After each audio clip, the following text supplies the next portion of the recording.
thanks for the time. We'll start with an opening statement from you and then go to questions.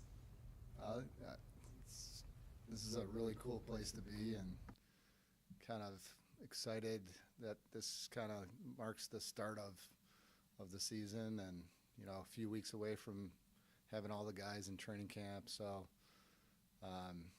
really excited about being here this weekend, and excited about the future of the Denver Outlaws for sure. Questions in the room? Dan? But Coach, a lot of the moves you've made to improve the team have come kind of outside the draft. You acquired Pat Cavanaugh, you signed Zach Geddes in free agency, and so you don't pick even until the second round. So what has your kind of philosophy been like in terms of approaching the draft versus adding guys and other methods? Well, I got to tell you, I'm a little less stressed than last year. The Pat Cavanaugh thing just fell in our it kind of fell in our lap, and it was just like, got to do it. You look at the potential draft board for this year, and you're like, this is a no-brainer, right? And then being able to pick up Zach Geddes, and there's been no fanfare, but that was a huge pickup for us. And I don't even know at this point, Will Hawes retired.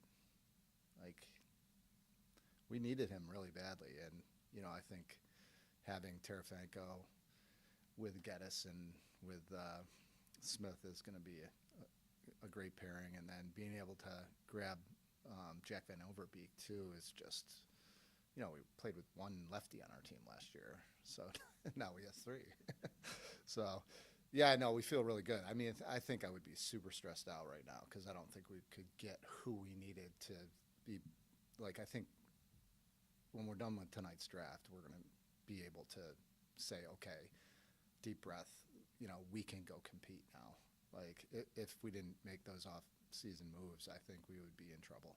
So, Coach, when you made the move to trade for Pat and you lose that first-round pick to acquire him, obviously, what kind of shifts in terms of the approach to the draft now with just picks in the second, third, and then the 2 fourths? What's kind of the difference in approach for you as you assess best player available versus need to kind of fill out the rest of the roster and players that you guys have been scouting this season? Yeah, so we probably have 10 if-then statements for 4 picks. Okay, what happens at this pick if this guy's gone? And so certainly need. I think need is important for us. We're really heavy offensively right now. We have 12 offensive guys on our roster right now, and with 29-man camp roster, and 2 guys in their 30s, we'll say, playing defense. You can't run those guys into the ground. So we need to pick up some poles and round some things out. But, it just feels more comfortable more than anything else. And I think that forecasting what's going to happen, we're usually close with some surprises because we view value different than other coaches, just as, they see things differently than we do. So I just think we're in a good spot to kind of round out 2 strong players that we can benefit from, and then we'll see. You never know what you get in the 4th. You never know. So yeah.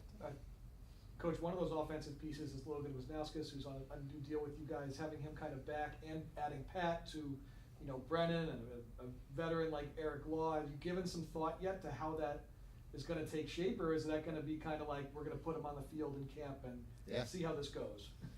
Yeah, I think it's hard to not look at it from my perspective and just say, okay, how do I fit Eric Law in? More than okay, we're going to take someone else and put him out of the box or something like that. But in conversations with both those guys, they're like, I'll go out of the box.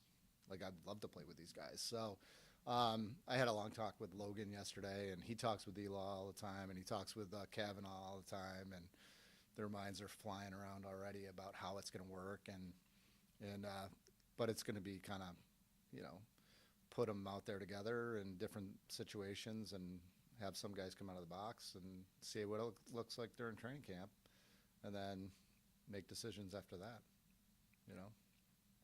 But it's exciting. It's a good problem. Yeah. Coach, with the multiple picks in the fourth round, has there been any discussion amongst you and your staff potentially moving up, seeing how the draft board falls? Obviously, there haven't been many draft night trades in PLL history, but has there been discussion, you know, depending on how things can go, one of those what if, you know, if then situations for you, could that be a potential possibility for you guys? For sure. We've got a couple if-then statements there. Yeah, you know, don't know where Chris is going to fall, right? How far do we let him fall without trying? You know what I mean? You get closer to that 11th pick and it's a swap for a 4th, and you're like, okay. So in my mind, he's the only offensive guy we would take because we don't need any more right now. Obviously, if someone else fell, it would be different. Or if, you know, a two-way midi fell, then we could use him as a short stick as well. So, but for the most part, we're just looking to get more solid at that defensive end.